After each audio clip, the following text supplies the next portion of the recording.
All right, Mikey, here we go, just for you, bud.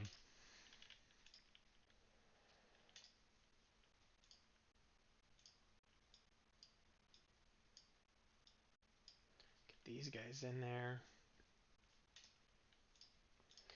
Get our spells. We go with all the ice traps. It's the only thing we need.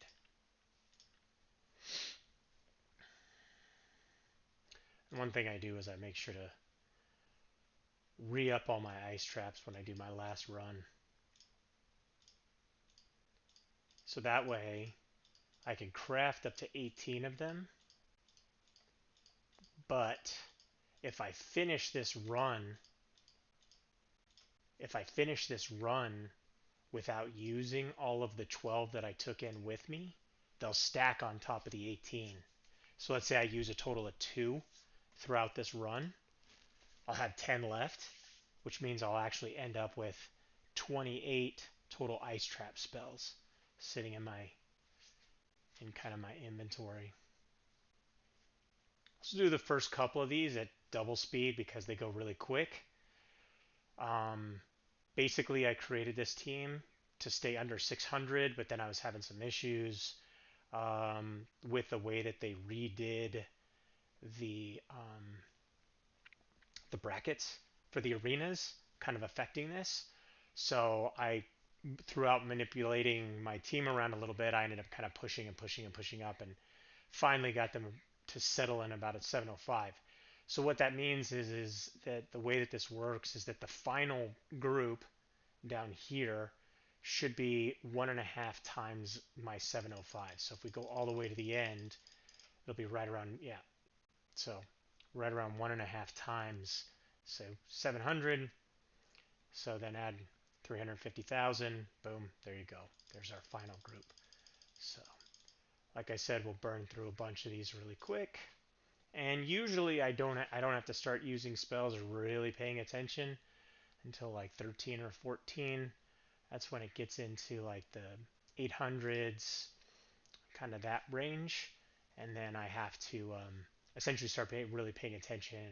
My healers can't necessarily keep up, so I'll have to throw an icy trap out, which freezes everybody for 3 seconds. I'm actually researching the upgrade to that for 3.5 seconds, which then gives my healers a chance to really dump a bunch of healing onto my tank.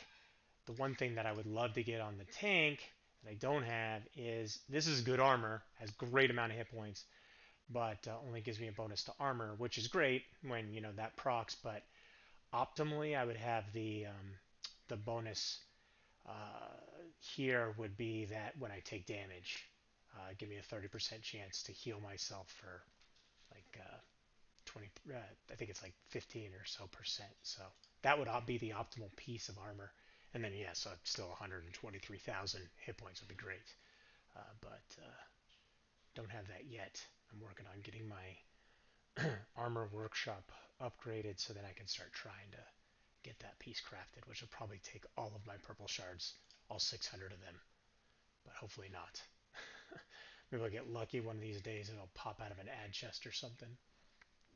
So, as you can see, we cruise through these early levels because we basically have them waxed, especially with two level 100s. The two level 100s just, the archer just burns through, and those three mages are 85, so they're in pretty decent shape too. I bring these guys along because occasionally what'll happen is I'll get an archer that has a weapon that focuses on mages, and while they're 85, they still are fairly weak, with only 20,000 hit points. So if all of a sudden I get an archer that focuses on one of those guys, he'll just burn them down in like one shot. Or this will happen, stupid freaking snail will come through and just wreck them. So it's good to kind of take those extra mages just in case. So as you can see, we just burn through these early levels. So a lot of times, like I'll be sitting there and I'll kind of just have my finger on my iPad and I'll be focusing on my computer and just tapping through these battles, not even really paying attention to them until we get up. I usually, like I said, don't have to use any spells until 13 or 14, but I'll kind of start paying attention around 10. So, so here's, like I said, this is 10. This is where you start to see me taking a little bit more damage. and stuff. I can usually do this on double speed all the way through, but sometimes I'll slow it down just to make sure, because that damage can come in really hot and heavy quick. And if you're not paying really close attention, your guy will go from like 60% health to like nothing in no time. And so you gotta either get. I've gotten lucky a couple of times where I've taken, hit that icy trap with like just a sliver of health left, and my healers are just coming and just boosted the health on my tank up. So you can see you can take some big chunks. I don't know if you can see the numbers. I'm actually going to slow it down so you can. You'll see I'll start taking like 6,000s at a time, and you know, whenever I see groups like this that are, well, it's even. They're six. It takes six fighters to actually reach that 700. I know I'm in pretty good shape. I really don't worry about it unless I see the five, because that means that it's spread out. That historical power is spread out amongst six fighters, so I pretty much know that it's not going to be a big deal for me to take them down. So as you can see, easy peasy. We'll double that up so we speed through that. So here we go. So like I said, getting up there, but still, I mean, these guys, he's got an 85, two 85s, and then a resurrect, so that'll take some time. Then summon that minion when it dies. It's still not a big deal, to be honest. Probably a healer here. Yeah, but not a.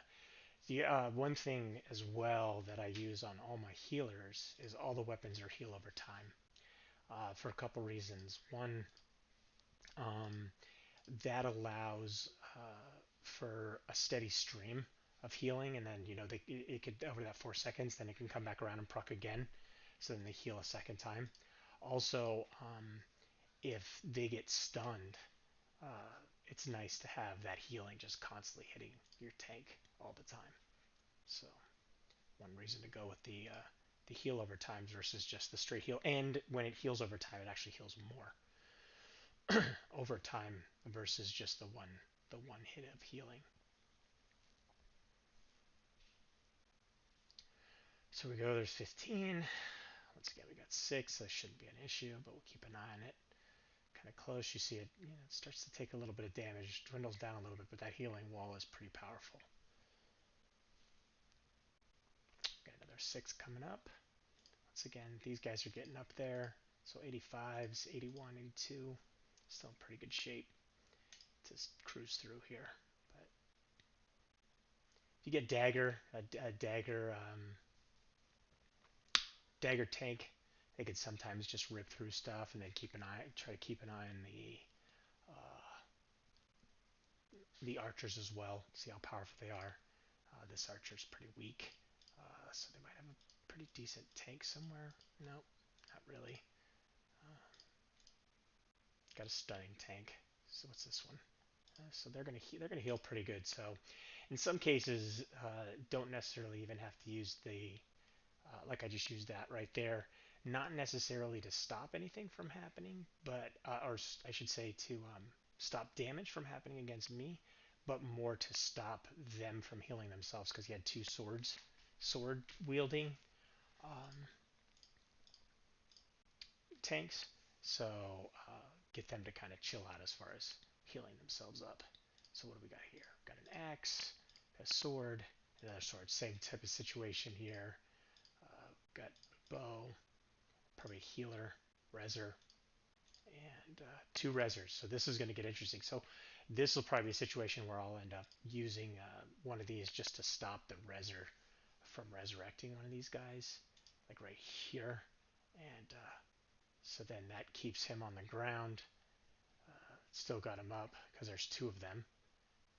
So we'll do it again because they're getting a little low. So the key is to get the tank through this first line, because the mages, they go down, like that, as you can see, really quick.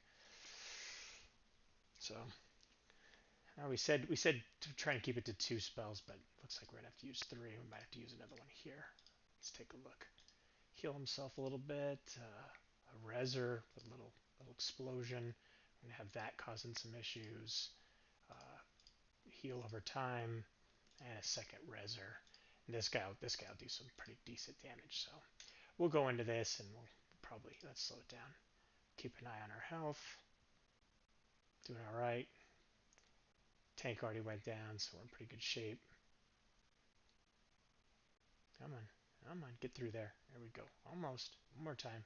See, but so because they were both down, our backline, including our really strong damage dealing archer, was able to start plunking away on the mages. So get them down. There you go. There's a full run of Djembe. Hello. Fun little chest. So we'll claim that reward, and we'll go back into our castle. Oops. And we got 6 of these to open up. So yeah, we know there's an update coming soon. So let's take a look and see what we got. Mainly on this, I'm looking for a couple things. Looking for these, which is always good. This is obviously a full day of 6 of these is nice because that gets me enough of the tokens to be able to buy a purple shard or a purple gem. Sorry, and these are obviously very valuable. Love getting these, especially when they're higher than this. There's only 10%. Getting the purple, blue, purple, and orange ones because they're very helpful when you want to merge stuff later on. When you get down to where you're merging 2 purples and it's only 30% chance to get those purples. You throw a scroll in there, and then all of a sudden it changes everything. So decent amount. So what's that? 37 for the day so far of orange dust. 50 orange dust for the day. Another 14, 64. Another scroll, another 18. So we got 72, 82, and then our last one will be here. Ah, crappy. So 88. So then we got one green one, which is what, 20%, 30%. So you figure if you're doing 2 purple gems together, but you only get 30% chance to make that into an orange gem. You throw that in there, it gets up to a 60% chance just with that scroll. So kind of nice. So then we usually come over here, go into the store. As you see, we've got our bunch, and boom, let's see what we get. Health. Not bad. So there you go, bud. Hope you enjoyed that, and then we'll be back at it again tomorrow. As you see, I still got my invasion to clear out and all that stuff. So take care.